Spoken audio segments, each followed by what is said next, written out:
Hello guys, welcome back to my YouTube channel Mahiraj IT infotech. हुनर है तो कदर है। कंप्यूटर सॉफ्टवेयर का ये हमारा दूसरा वीडियो है और मैं हूं दीपक कुमार बर्मन। चलिए हम आज के क्लास में क्या क्या पढ़ेंगे ये जानते हैं। जैसे कि हमने प्रीवियस क्लास में सॉफ्टवेयर के बारे में जाने थे। सॉफ्टवेयर में हमने सिस्टम सॉफ्टवेयर जाने थे, जिसमें से हमने ऑपरेटिंग सिस्टम के बारे में पढ़े। तो आज के हम क्लास में जानेंगे लैंग्वेज ट्रांसलेटर। लैंग्वेज ट्रांसलेटर 3 प्रकार के हैं, असेंबलर, कंपाइलर और इंटरप्रेटर। इसके अलावा हम डिवाइस ड्राइवर के बारे में भी आज जानेंगे। नेक्स्ट वीडियो में हम जानेंगे एप्लीकेशन सॉफ्टवेयर और यूटिलिटी सॉफ्टवेयर के बारे में। तो चलिए हम आज का क्लास स्टार्ट करते हैं।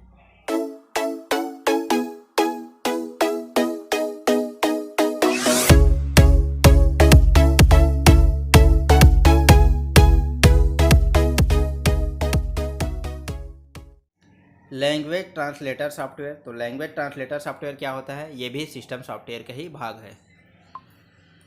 प्रोग्रामिंग लैंग्वेज ट्रांसलेटर ऐसे सॉफ्टवेयर होते हैं जो प्रोग्रामिंग लैंग्वेज में लिखे गए प्रोग्राम्स का अनुवाद बिना कोड के बदले कंप्यूटर की मशीन लैंग्वेज में कर देते हैं। Types of programming language. तो प्रोग्रामिंग लैंग्वेज मुख्य रूप से 2 भाग में होते हैं।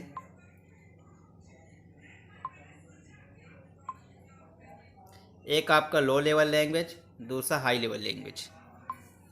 लो लेवल लैंग्वेज 2 प्रकार के होते हैं। एक होता है आपका मशीन लैंग्वेज, दूसरा होता है assembly language. High level language को भी 2 भागों में बांटा गया है, एक 3rd जनरेशन लैंग्वेज, दूसरा 4th जनरेशन लैंग्वेज। चलिए हम इसके बारे में विस्तार से जानते हैं। लो लेवल लैंग्वेज यानी मशीन लेवल लैंग्वेज निम्न स्तरीय भाषा को ही कहा जाता है। यह भाषा कंप्यूटर को बड़े आसानी से समझ आती है। यह कंप्यूटर को आसानी से और इंसानों को कम समझ में आने के कारण इसे लो लेवल प्रोग्रामिंग लैंग्वेज कहा जाता है। इसके लिए कंप्यूटर को कोई कन्वर्टर या ट्रांसलेटर की ज़रूरत नहीं रहती। याद रखना, इसके लिए कोई कन्वर्टर या ट्रांसलेटर की ज़रूरत नहीं होती है। किसके लिए? लो लेवल लैंग्वेज के लिए। और यह भाषा कंप्यूटर को बड़ी आसानी से समझ में आ जाता है।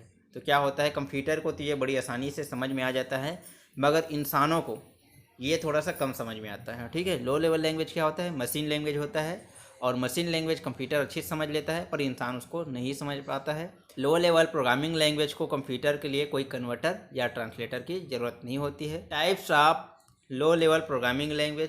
तो लो लेवल प्रोग्रामिंग लैंग्वेज मुख्य रूप से 2 प्रकार के होते हैं। एक मशीन लैंग्वेज जिसे बाइनरी लैंग्वेज भी कहा जाता है, दूसरा असेंबली लैंग्वेज। चलिए हम पहला जानते हैं मशीन बाइनरी लैंग्वेज को। तो मशीन लैंग्वेज जिसे हम बाइनरी लैंग्वेज भी कहते हैं, वो कंप्यूटर सिस्टम सिर्फ अंकों या संकेतों को समझता है। याद रखना, सिर्फ अंकों या संकेतों को समझता है। जैसे कि बाइनरी में 1 या 0 होता है। मशीन लैंग्वेज मशीन के लिए सरल व प्रोग्रामर के लिए कठिन होता है। इसका रख रखाव भी बहुत कठिन होता है, क्योंकि इसमें एरर की संभावनाएं अधिक होती है। यह प्रत्येक सिस्टम पर अलग अलग कार्य करता है, इसलिए एक कंप्यूटर का कोड दूसरे कंप्यूटर पर नहीं चलता। याद रखना, इसकी जो सिस्टम है अलग अलग कार्य करता है, इसलिए क्या होता है, कंप्यूटर का जो कोड होता है वो दूसरे कंप्यूटर पे नहीं चलता है। दूसरा है आपका असेंबली लैंग्वेज। असेंबली लैंग्वेज में निर्देश अंग्रेजी के शब्दों के रूप में दिए जाते हैं, जैसे कि NOV, एड, SUV आदि। इसे मिनिमम कोड भी कहते हैं। मशीन लैंग्वेज की तुलना में असेंबली लैंग्वेज को समझना आसान होता है, लेकिन कंप्यूटर एक इलेक्ट्रॉनिक डिवाइस होने के कारण मशीन लैंग्वेज को समझता है। इसलिए असेंबली लैंग्वेज को मशीन लैंग्वेज में बदलने के लिए हमें एक ट्रांसलेटर की ज़रूरत पड़ती है। याद रखना, जबकि मशीन लैंग्वेज में कोई ट्रांसलेटर की ज़रूरत नहीं पड़ती है, जबकि हमारा असेंबली लैंग्वेज में ट्रांसलेटर की ज़रूरत पड़ती है, जिसे हम क्या कहते हैं, असेंबलर। तो असेंबली लैंग्वेज को कौन ट्रांसलेट करता है? असेंबलर करते हैं। यह भी प्रत्येक सिस्टम पर अलग अलग कार्य करता है, इसलिए एक कंप्यूटर का कोड दूसरे कंप्यूटर पर नहीं चल पाता। इसमें भी याद रखना, अगर आपने जो कंप्यूटर में इसका कोडिंग किए हैं वो सिर्फ उसी में काम करेगा, दूसरे में काम नहीं करता है। हालांकि इसमें जो असेंबली लैंग्वेज है, इसकी जो कोडिंग है वो तो इंग्लिश जैसा रहता है, ठीक है, मगर फिर भी इसको कन्वर्ट किया जाता है, क्योंकि कंप्यूटर हमारा मशीन लैंग्वेज ही समझता है, तो इसे कन्वर्ट किया जाता है। तो ट्रांसलेटर किसके द्वारा किया जाता है? असेंबलर द्वारा किया जाता है। ठीक है, तो इस तरह से लो लेवल लैंग्वेज में आपका मशीन लैंग्वेज और असेंबली लैंग्वेज होते हैं। चलिए हम हाई लेवल लैंग्वेज की बात करते हैं। हाई लेवल प्रोग्रामिंग लैंग्वेज क्या होता है? उच्च स्तरीय भाषा। यह भाषा मशीन पर निर्भर करती है। यह भाषा अंग्रेजी भाषा के कोड जैसी होती है, इसलिए इसे कोडिंग करना व समझना आसान होता है। इसके लिए ट्रांसलेटर की आवश्यकता होती है। तो इसमें क्या है, ट्रांसलेटर की आवश्यकता होती है। हाई लेवल लैंग्वेज के प्रोग्राम को मशीन कोड में ट्रांसलेट करता है। हाई लेवल लैंग्वेज हमारे कंप्यूटर के थर्ड जनरेशन में प्रचलन में आया। तो ये भी क्वेश्चन पूछा जाता है कि हाई लेवल लैंग्वेज कब आया, तो वो थर्ड जनरेशन में आया था, याद रखना, ठीक है। थर्ड जनरेशन में ये प्रचलन में आया था, यहीं से आपका हाई लेवल लैंग्वेज की शुरुआत हो गई थी। हाई लेवल लैंग्वेज को दो जनरेशन में बांटा गया है, एक थर्ड जनरेशन और दूसरा है fourth generation language. Third generation language, इस जनरेशन की भाषा मशीन पर आश्रित नहीं थी, इसलिए प्रोग्राम लिखने के लिए मशीन भाषा को समझने की ज़रूरत नहीं थी। इससे प्रोग्राम पोर्टेबल हो गए थे, जिस कारण प्रोग्राम को उनके कंपाइलर व इंटरप्रेटर के साथ कंप्यूटर से दूसरे कंप्यूटर में कॉपी किया जा सकता था। थर्ड जनरेशन के प्रोग्रामिंग लैंग्वेज जैसे कि आपको फोर्टान, बेसिक, कोबोल, पास्कल, C++ इत्यादि का विकास हो गया था। तो थर्ड जनरेशन में क्या हुआ, थर्ड जनरेशन में मशीन भाषा पर आश्रित नहीं था, ठीक है, और प्रोग्राम पोर्टेबल हो गए थे। पोर्टेबल का मतलब है अगर आपने कोई कंप्यूटर में प्रोग्राम लिखे तो वो दूसरे कंप्यूटर पे भी रन हो सकता था, क्योंकि इसमें ट्रांसलेटर की ज़रूरत पड़ती थी। और इसमें दो तरह से ट्रांसलेटर है, एक है आपका कंपाइलर और दूसरा है इंटरप्रेटर, ठीक है। तो इसके सहायता से कंप्यूटर से दूसरे कंप्यूटर में क्या किया जा सकता था, इसे ट्रांसलेट कर दिया जाता था।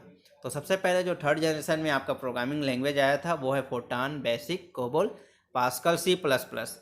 याद रखना, फोर्टान का मतलब होता है फार्मूला ट्रांजैक्शन, और ये प्रथम वैज्ञानिक भाषा भी कहा जाता है। वही हम फोर्थ जनरेशन लैंग्वेज के बारे में बात की जाए तो फोर्थ जनरेशन के प्रोग्रामिंग लैंग्वेज थर्ड जनरेशन के प्रोग्रामिंग लैंग्वेज का उपयोग करने में अधिक सरल थे। फोर्थ जनरेशन में विजुअल वातावरण का उपयोग था।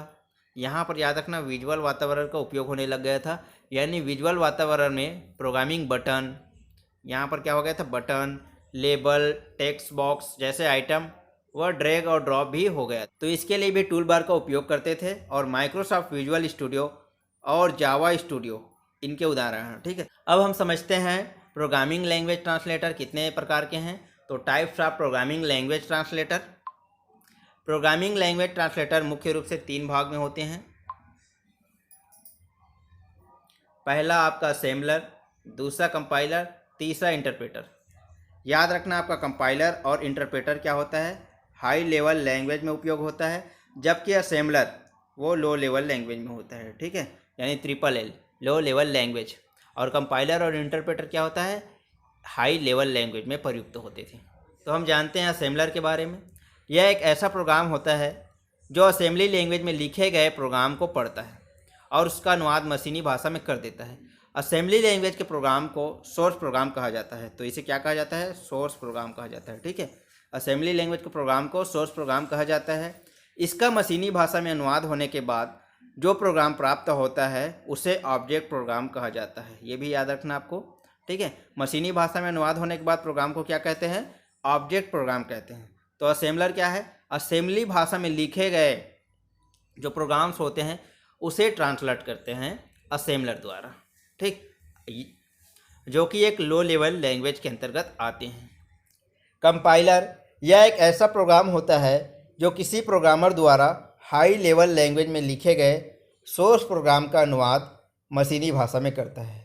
कंपाइलर एक साथ पूरे पैच को, यहाँ पर याद रखना पूरे पैच को, तो कंपाइलर क्या करता है, एक साथ पूरे पैच को मशीन लैंग्वेज में बदल देता है तथा प्रोग्राम में आने वाले एरर को लास्ट में एक साथ बताता है। यानी कि जो भी प्रोग्राम में एरर आता है उसे लास्ट में एक साथ बताता है।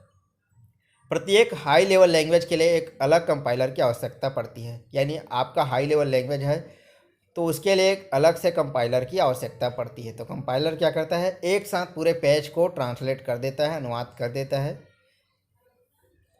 वही इंटरप्रेटर की बात किया जाए तो यह किसी प्रोग्रामर द्वारा हाई लेवल लैंग्वेज में लिखे गए सोर्स प्रोग्राम का अनुवाद मशीन लैंग्वेज में करता है। इंटरप्रेटर क्या करता है, एक बार में केवल एक ही लाइन, यहाँ पर याद रखने वाली चीज़ क्या है, एक लाइन, एक बार में केवल एक ही लाइन को मशीन लैंग्वेज में बदलता है तथा प्रोग्राम में आने वाले एरर को तुरंत बता देता है। यहाँ पर एरर को कितने टाइम, तुरंत बता देता है, एरर को तुरंत बता देता है इसमें, ठीक है, और उसे ठीक किए बिना आगे नहीं बढ़ता। यानी जो एरर आता है उस लाइन पे तुरंत उसको ठीक करना पड़ता है, तभी आकर ये बढ़ता है आगे। कंपाइलर जहाँ सोर्स प्रोग्राम बनाता है वही इंटरप्रेटर कुछ नहीं बनाता, इसलिए इंटरप्रेटर को हर बार सोर्स प्रोग्राम की आवश्यकता पड़ती है। याद रखना, इंटरप्रेटर क्या है, ये एक साथ एक लाइन को कन्वर्ट कर रहा है, जबकि हमारा कंपाइलर क्या है पूरे पेज को करता था और जो भी एरर आता था उसको पूरे लास्ट में करता था। मगर इंटरप्रेटर क्या है, इसमें जिस लाइन में गलती हुई, एरर आया, उसे ठीक उसी समय करना होगा, तभी आगे बढ़ सकते थे। कंपाइलर जहां सोर्स प्रोग्राम बनाते थे वहीं इंटरप्रेटर कुछ नहीं बनाता है। Difference between compiler and assembler. तो चलिए हम जानते हैं कंपाइलर और असेंबलर में क्या डिफरेंस है। देख सकते हैं हमने कंपाइलर और असेंबलर के बारे में 5 पॉइंट लिखे हैं जो इसके डिफरेंस बताता है। कंपाइलर क्या होता है, कंपाइलर एक हाई लेवल लैंग्वेज होता है जो मशीन लैंग्वेज में ट्रांसलेट करते हैं। वही असेंबलर लो लेवल लैंग्वेज होता है जो कि मशीन लैंग्वेज में ट्रांसलेट करता है। ठीक है, दोनों ही मशीन लैंग्वेज में ट्रांसलेट करता है, but compiler high level language है जबकि असेंबलर लो लेवल लैंग्वेज है। कंपाइलर पूरे प्रोग्राम को एक बार में मशीन लैंग्वेज में ट्रांसलेट करता है। असेंबलर पूरे प्रोग्राम को एक बार में मशीन लैंग्वेज में ट्रांसलेट नहीं कर सकता, यानी ये धीरे धीरे होते हैं। कंपाइलर सोर्स कोड को इनपुट के रूप में लेता है, असेंबलर असेंबली लेवल कोड को इनपुट के रूप में लेते हैं। कंपाइलर असेंबलर की तुलना में ज़्यादा इंटेलिजेंट होते हैं, वही असेंबलर कंपाइलर की तुलना में कम इंटेलिजेंट होते हैं। इसमें सी प्लस, कोबोल ये सारे प्रोग्रामिंग लैंग्वेज आते हैं, वही असेंबलर में GAS और GNU आते हैं।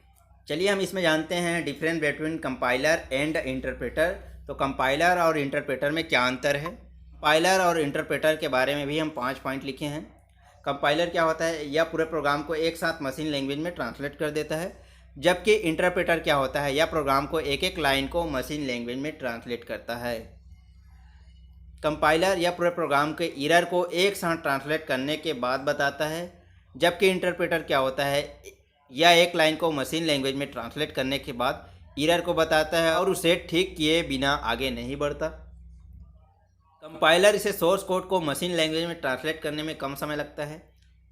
इंटरप्रेटर इसे सोर्स कोड प्रोग्राम को मशीन लैंग्वेज में ट्रांसलेट करने में अधिक समय लगता है, क्योंकि एक एक लाइन को करेगा तो अधिक समय तो लगेगा ही। कंपाइलर में अधिक मेमोरी की आवश्यकता पड़ती है, इंटरप्रेटर में कम मेमोरी की आवश्यकता पड़ती है।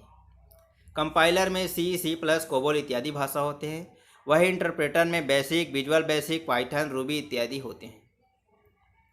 तो ये था हमारा कंपाइलर और इंटरप्रेटर में डिफरेंस।